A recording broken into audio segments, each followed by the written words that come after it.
So thanks so much, Abigail, for taking the time to share your story with us today. I'd like to get to know you a little bit, if that's all right. Can you tell me what your family was like? Did you have any brothers or sisters growing up?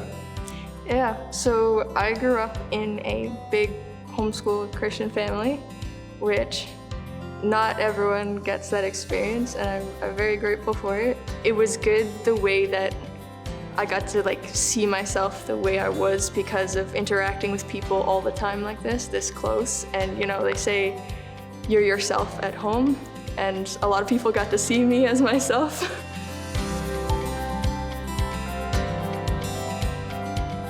So as to when I first became a Christian,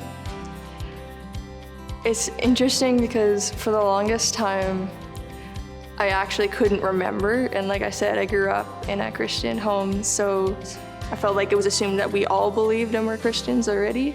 When I had this little question in my mind, but how do I know for sure if I'm saved? It was like a psychological trap I had caught myself in. There was no logic was gonna get me out of it. I couldn't talk myself out of it. I couldn't read the Bible and be like, okay, logically it says that if you confess with your mouth Jesus is Lord, then you will be saved. I couldn't read that and understand it because I was just, the feelings were too strong.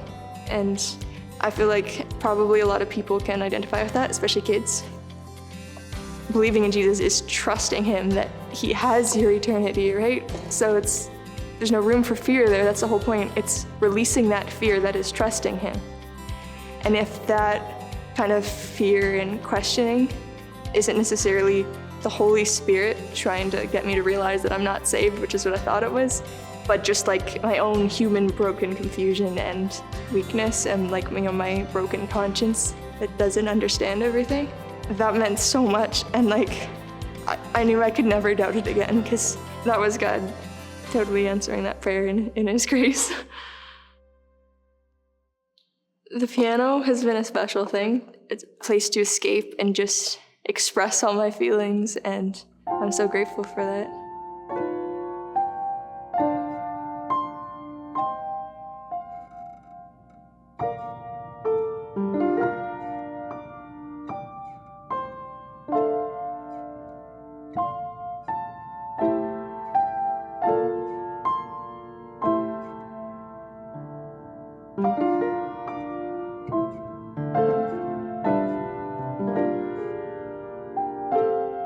There are some people who really poured into me to disciple me throughout my life, and the biggest for me was my mom and my dad.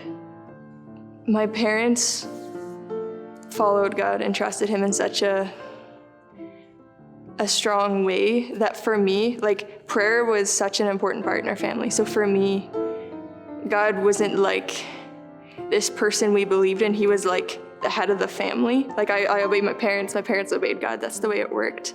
So right from the beginning, I felt like God was just part of our family and like the head of our family, not someone distant.